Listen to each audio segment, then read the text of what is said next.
Hi friends, welcome to Tollywood Nagar. నేను మీ మణి. దేశంలో కొన్నాళ్ళుగా మన స్కూళ్ళలో మధ్యాహ్న భోజన పథకం అమలు చేస్తున్న విషయం అందరికీ తెలిసిందే. ఆ మధ్యాహ్న భోజన పథకం వల్ల పేద మరియు మధ్యతరగతి పిల్లలకు కూడా ఎంతో ఉపయోగంగా ఉంటుంది.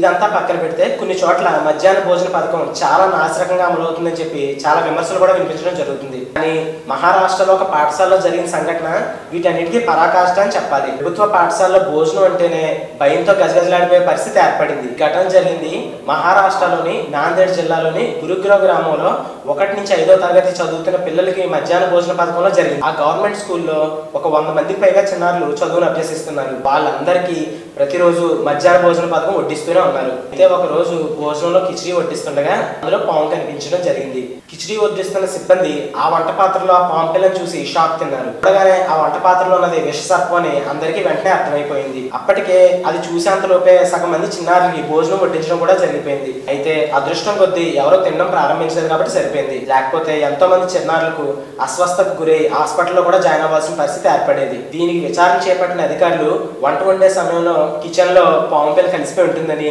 కాకపోతే అక్కడ పెట్టిన వేడికి అది చనిపోయి ఉంటుందని చెప్పి భావించారు. దీన్ని విచారణ చేపట్టిన అధికారులు ఆ కిచిడీలో పాము పిల్ల కలిసిపోయి ఉంటుందని, అది వండే వేడికి అది చనిపోయి ఉంటుందని భావించారు. అయితే ఆ విద్యార్థులు ఎవరు ఆ కిచిడీ తినకపోవడంతో ప్రాణ నష్టం తప్పిందని చెప్పి అందరూ గట్టిగా ఊపిరి పీల్చుకున్నారు. అయితే గుర్గావ్ పాఠశాల విద్యార్థులందరూ ఆ పూట ఆకలితో ఇంటికి వెళ్లాల్సిన పరిస్థితి ఏర్పడింది. వడ్డించిన కిచిడీని అలాగే వంట పాత్రలో ఉన్న కిచిడీని కూడా మొత్తం బయటకు పారబోయించారు ఆ పాఠశాల సిబ్బంది మొత్తం. చేసేటప్పుడు అలాగే ఈ విద్యార్థులు భోజనం అందించేటప్పుడు చాలా జాగ్రత్తలు తీసుకోవాలని చెప్పి ప్రభుత్వం నుంచి ఉత్తర్వులు జారీ చేసిన ఈ వంట చేసే వాళ్ళు అటువంటి ఉత్తర్వులన్నీ బేఖాతరు చేస్తున్నారు. ఆరుబయట వంటలు చేయడం వల్లే ఆ పాము పిల్ల కిచిడీ పాత్రలోకి చేరిందని చెప్పి అనుమానిస్తున్నారు. అందుకే ఆరుబయట వంటలు చేసే సమయంలో ఎంతో జాగ్రత్త వహించాలి, అలాగే ఎంతో నాణ్యమైన భోజనాన్ని కూడా అందించాలి. సో మరింత ఇన్ఫర్మేషన్ కోసం చూస్తూనే ఉండండి Tollywood Nagar. If you like the video, please like us and subscribe Tollywood Nagar.